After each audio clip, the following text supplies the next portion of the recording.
Here you go, folks. You can play this domestic.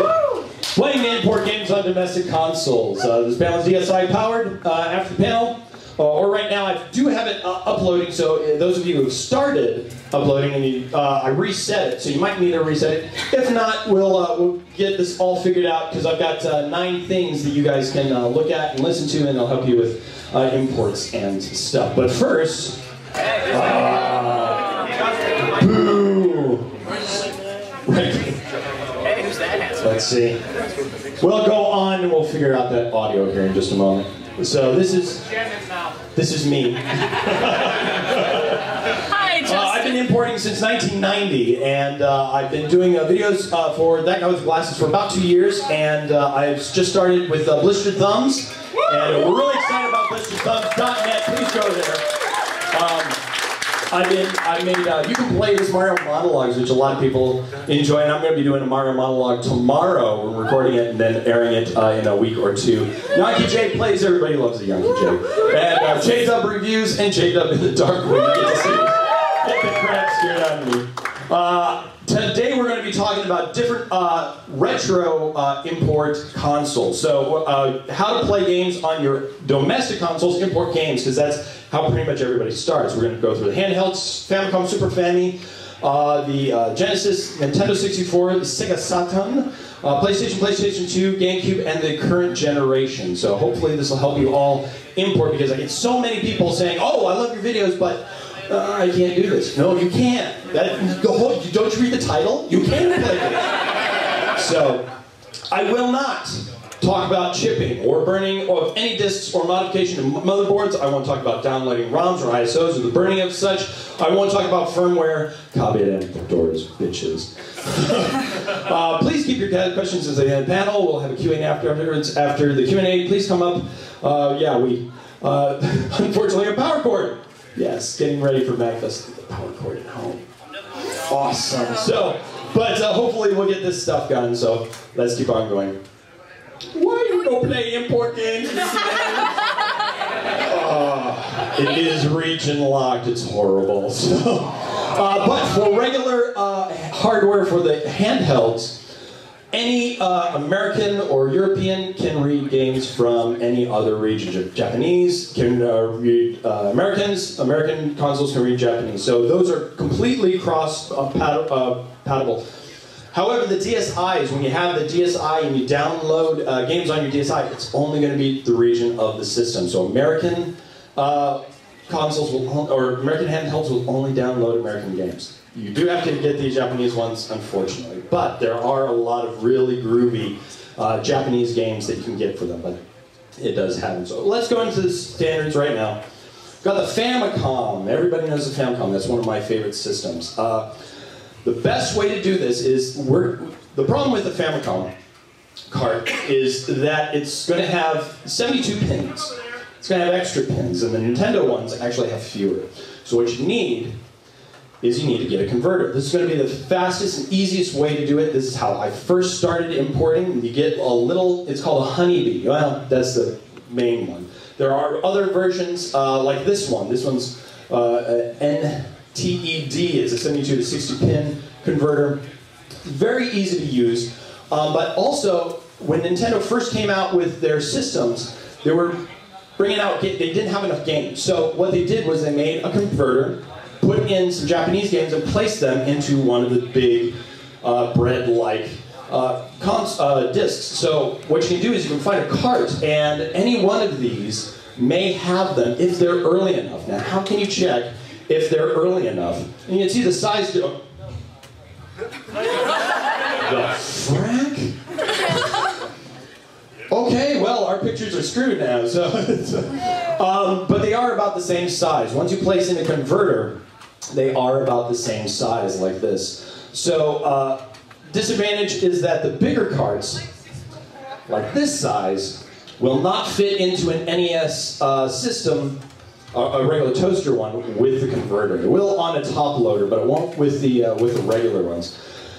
Easier ways to find a cart, a Nintendo cart that might have something in there. It'll have 5 screws in the back. Usually they have 3 in kind of a triangle mode. If they have 2 extra at the top, that's a big giveaway. Slight weight difference. Obviously, you've got another piece of plastic in there, but it is kind of slight. Also, you can take a look at the pins. The pins on the inside of the carts are a big tell giveaway, because if they are triangular with a pin, a tinier pin kind of sticking out in the bottom, right smack dab in the middle, it's not going to have one in there. But if it's to the side, like an L, it will most definitely have it. That's a big tell giveaway, but don't let your faces, hey, can I hear, yeah, can I have a dollar for this cart? You know, so don't let the proprietor know, but you can take a look at the pins, and that's going to be a dead giveaway. It's got a converter inside. Then just attach a ribbon so you can pull both out very cleanly, and you're good. And you can start playing your Famicom games. Super Famicom in that picture there. Sufami games have, the Japanese ones just have little holes for the screws, and the American ones, they've got actual areas for pins, because the American consoles actually have pins inside of the console. So what you need to do is you need to take some wire cutters and clip them out.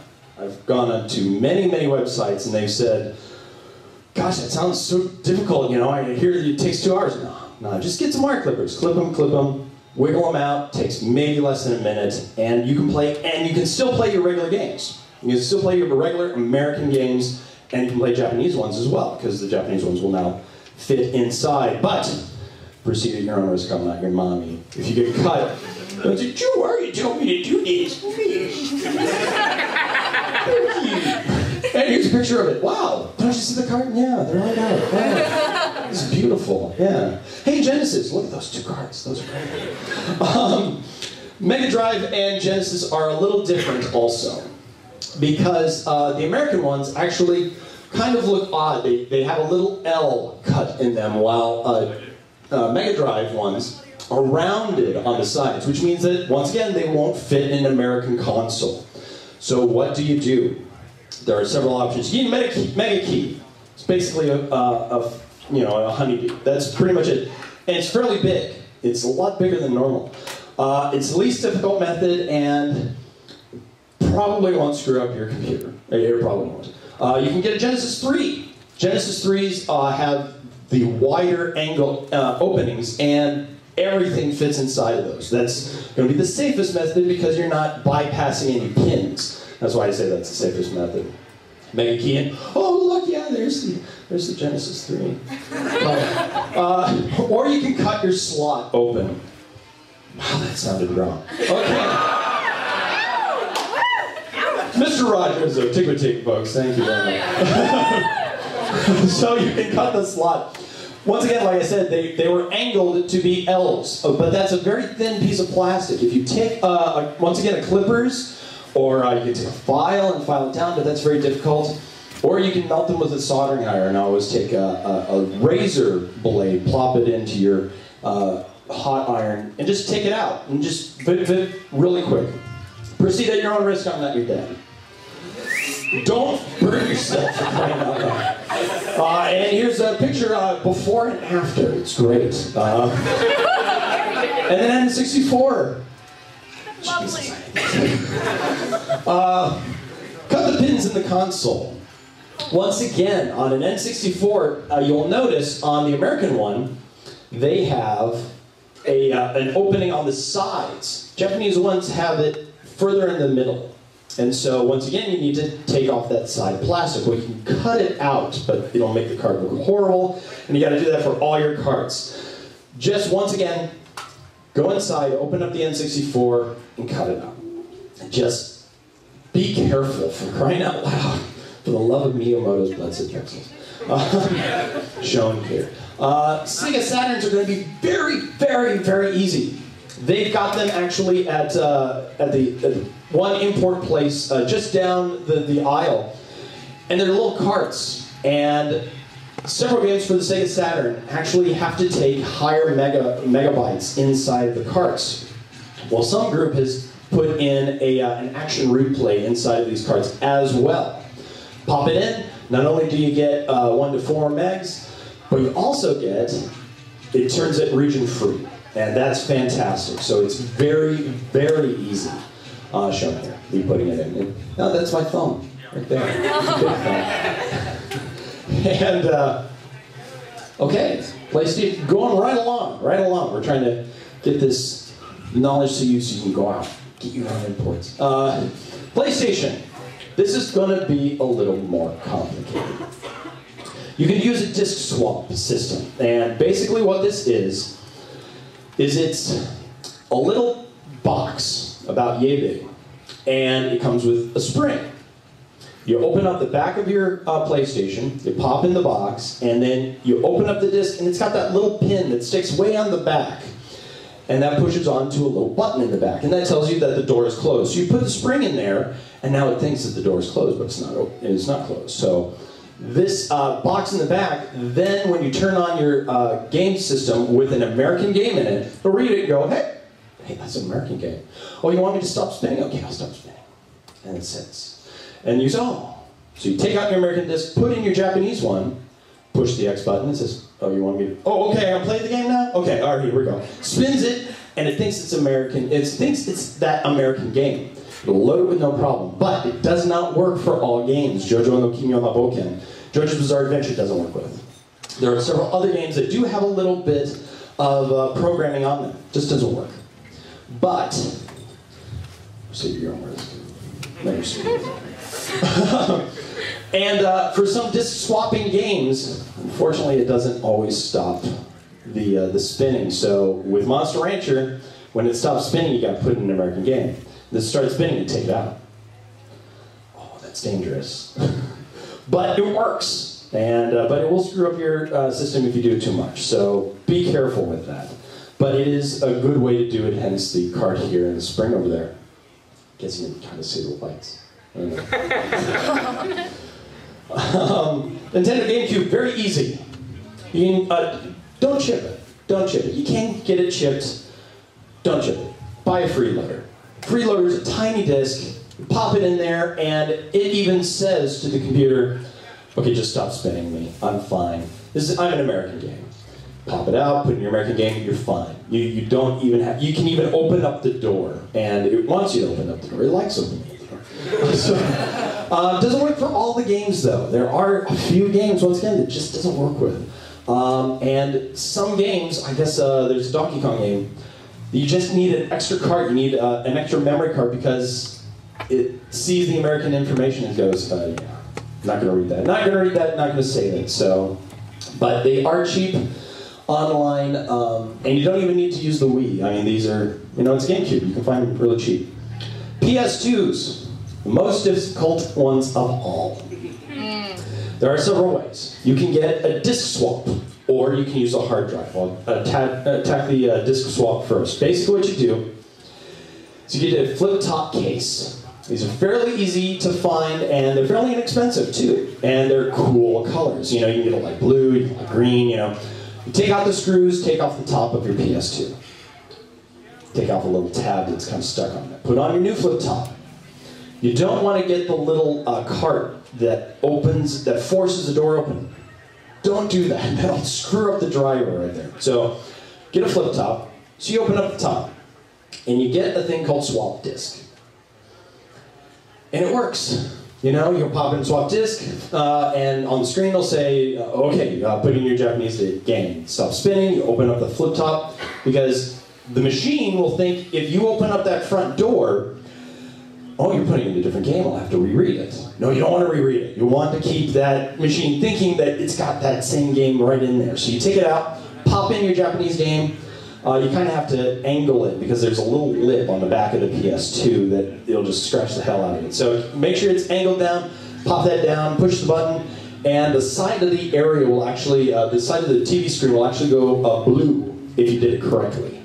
Once again, doesn't work with all the games. Most it does, but not all of them. Proceed at your own risk. I'm not your regular Saturday night thing. I thought we had a special.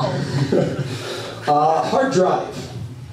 This is going to be the closest that I come to telling you to use hard drive and stuff. Final Fantasy XI came with a hard drive. You can also buy them and attach a little backing, slide into the back, and now you can store games on your hard drive. Well, that sounds like piracy. Don't pirate! I'm looking at you, Sean. No, I'm just kidding. I kid. I'm gonna kick your ass at Tatsunoko versus Capcom. And their little disc is called HD Advance, and basically what this does is this loads up a program and it links it to your hard drive. And then it says, okay, hey, what game do you want to play? What do you want to put in me? Oh, well, how about this Japanese game I have, JoJo no Kimi no Bucket? Okay, great. Is it a CD or a DVD? Because PS2 games came in two flavors, CD and DVD. So you've got to make sure that you have the correct disc in there to rip whatever game. You got a CD game, pop in the CD. Most of them are going to be DVD, so you can pop in the DVD one. But it's very, once again, these are $35. Very easy, and you need nothing more than the hard drive that came with Final Fantasy XI if you can stomach that game. Am I right, Spoony? Am I right? Who in the hell would want to play Final Fantasy XI? And that was the correct answer. So you've got your hard drive, you put it in there, and basically you've now turned your PS2 into a ripping machine, and it will rip that game and save it on that hard drive. And now you can just boot up HD Advance, and it's stored on the hard drive, and you click it. Hence the problem. Push-on priority problems. You can do it with American and Japanese games, or European games. But once it's on that hard drive, you better make sure that you own that. Because if somebody finds out and you don't have it, you're going to get in trouble.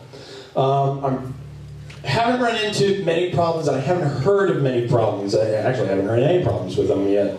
But so that's why I suggest it. But be careful. Caveat emptor. Hence here, Shane. Current gen. That's going to be one of the big tough ones. Because now we're not talking about tricking the computer, because now the computer is really smart. Now we've got really smart computers here. So we've got to make sure that they're region unlocked. PS3 and 360 are not region locked. The games, however, are. And Sony and Microsoft have given that opportunity to have the game discs region locked or not. Most of them, of the 360, is locked.